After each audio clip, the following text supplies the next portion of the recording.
Hello guys, welcome back to my channel and our today's question is, wait a minute, rotten apples, rooting apples. So in this question, ऐसा हमने पहले एक question रोटिंग oranges करके कुछ किया था, मुझे प्रॉपरली याद नहीं है, ये वैसा ही क्वेश्चन है। ऑन द डिफरेंसेस के इसमें एप्पल के लिए हमें कैलकुलेट करना है। तो इस क्वेश्चन में हमारे पास एक m इंटू n ग्रिड दिया होगा जहाँ पे हर एक पोजीशन एक नंबर कंटेन कर रहा है। कैन और वो नंबर हो सकता है 0 1 2 3 anything. If 0 is indicating that the cell is empty, 1 is indicating that the cell contains a fresh apple, 2 is indicating that कि वो cell contains a rotten apple। ठीक है। every day all the fresh apples which are adjacent to any rotten apple become rotten। हर दिन क्या हो रहा है, अगर कोई फ्रेश एप्पल है उसके आजू बाजू में कोई भी रोटन एप्पल है तो वो एप्पल भी उसे खराब कर दे रहा है। Two cells are adjacent if they have a common edge, that is cell can have up to 4 adjacent cell। okay, वही ये तो वही बताया कि दो सेल एडजेसेंट कैसे होगी। Find the minimum number of days required for all the apples to be rotten। if it is not possible, written -1। okay, so in output we have to written the minimum number of days which is required to rotten all the apples of the grid। if ऐसा नहीं हो रहा है possible तो you have to written -1। Okay, सो सबसे पहले what I had done here कि मैंने यहाँ पे क्यू ले लिया है, एक क्यू डेटा स्ट्रक्चर ले लिया है मैंने। सॉरी, मैंने यहाँ पे एक क्यू डेटा स्ट्रक्चर ले लिया है। ओके,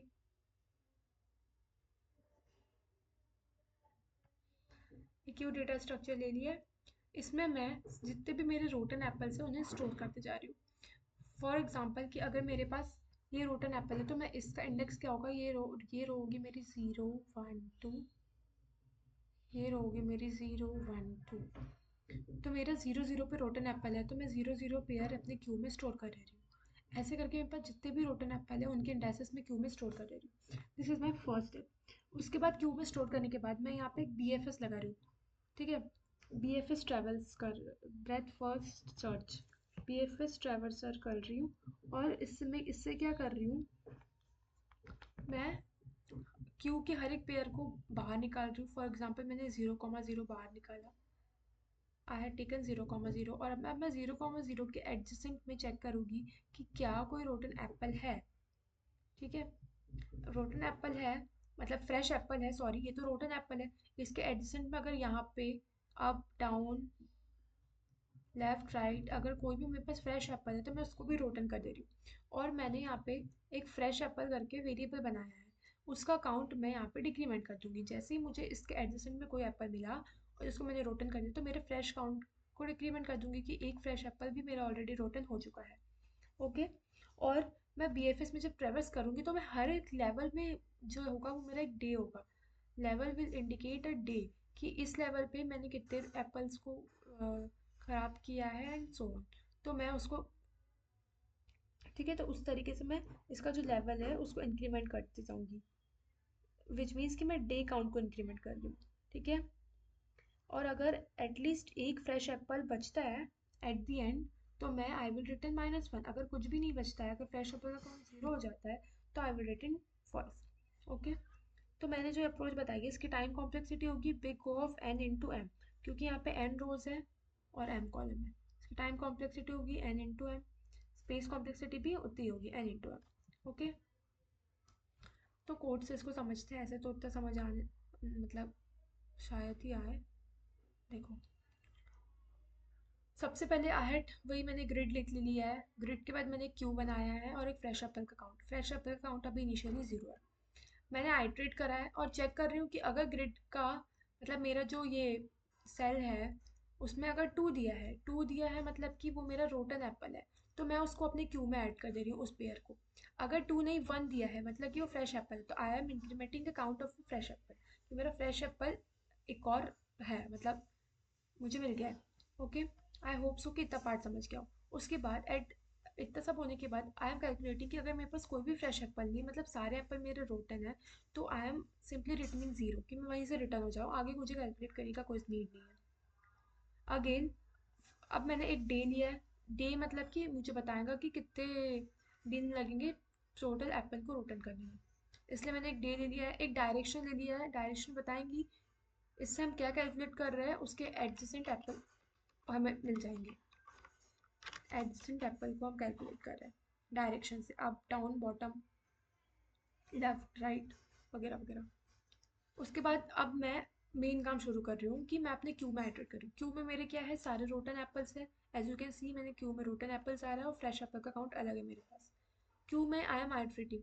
जब तक मेरा क्यू एम्प्टी नहीं हो जाता, मैंने क्यू का साइज नोट कर लिया है और एक फ्लैग बना लिया है जो इनिशियली फॉल्स है, अगर हैज़ रोटन मेरा इनिशियली फॉल्स है।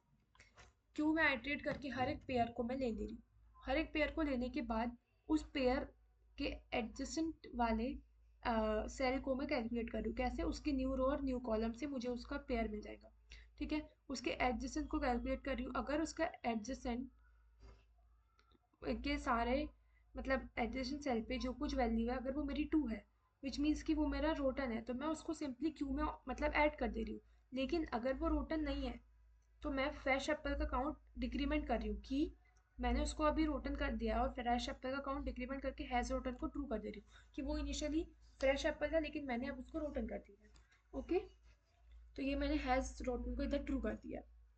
ठीक है, इतना करने के बाद मैं चेक कर रही हूँ कि अगर मेरा हैज़ रोटन ट्रू है, मतलब कि एक एप्पल मेरा मतलब एक सेल के लिए एडजेसेंट, मतलब देखो इस सेल के लिए एडजेसेंट क्या होगा, ये और ये होगा।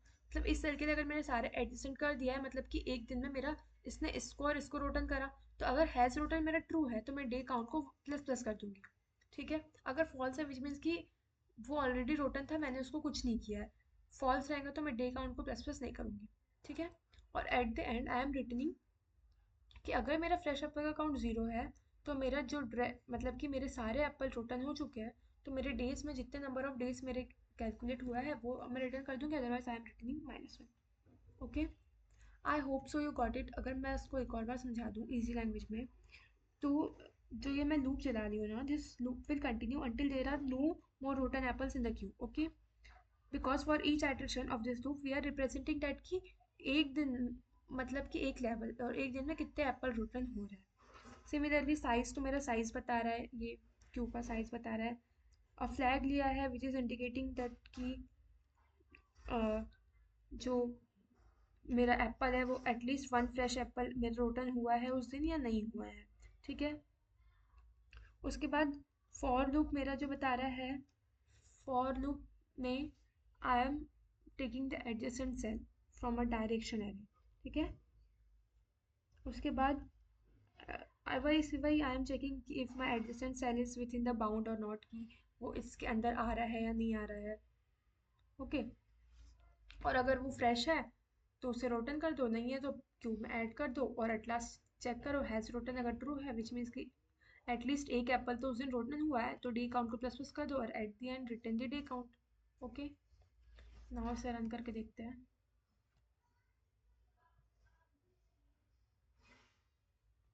Okay guys, as you can see, we are getting the same output as expected one.